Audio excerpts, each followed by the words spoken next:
자, 그다음에 이제 분양가 규제 정책에다가 별표를 쳐놓으시기 바랍니다.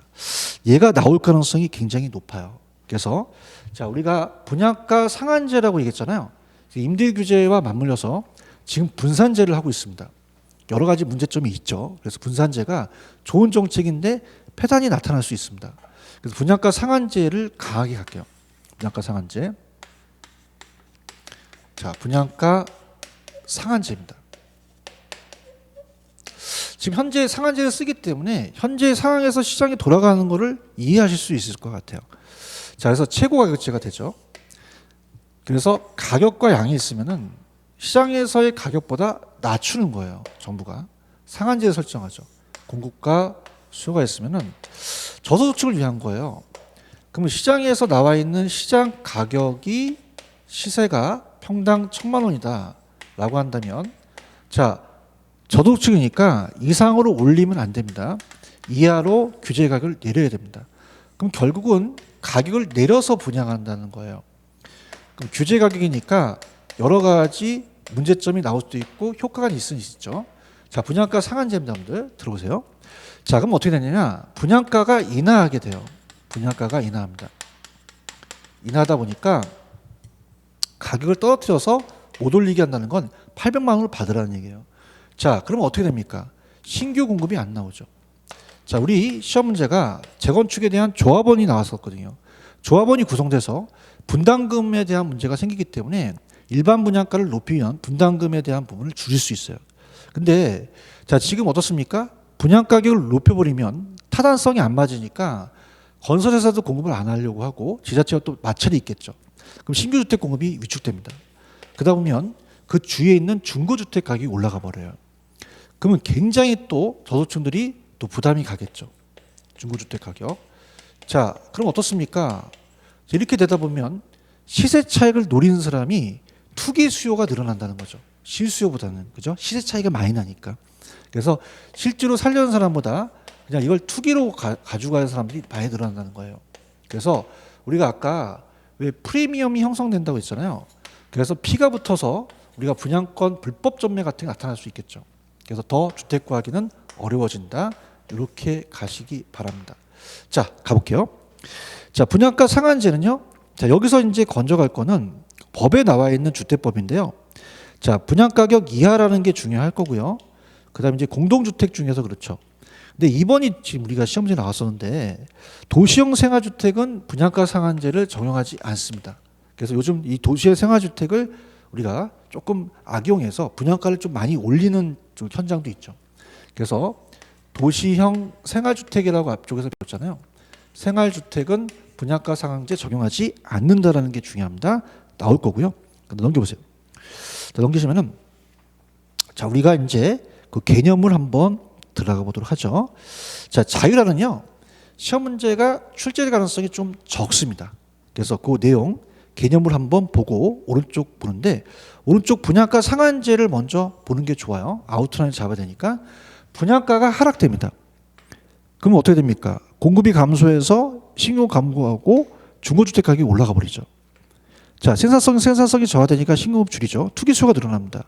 그래서 우리가 투기 방지책이 또 필요하게 되겠죠. 전매 제한 같은 걸 해야 되는가. 자, 그럼 우리 천천히 개념 가볼게요. 주택 구매 수요자들의 주택 구입 부담을 덜어주는 거죠. 신규 분양주택 분양가격을 주택법령에 따라 정한 가격을 초과하여 받지 못합니다. 자, 우리가 사업주체가 일반인에게 공급하는 공동주택 중에서 아까 법에 나와 있는 거죠.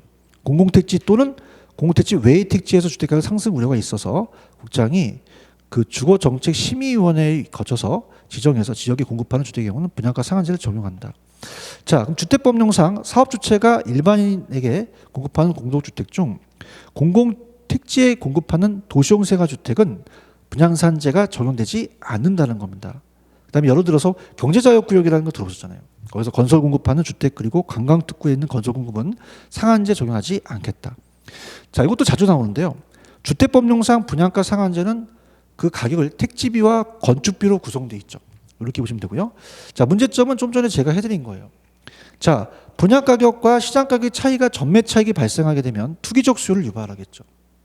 그 다음에 분양주택에 대한 프리미엄이 형성되면 분양권을 불법 전매하는 현상이 나타나고요. 자, 공급자의 이윤이 저하돼요.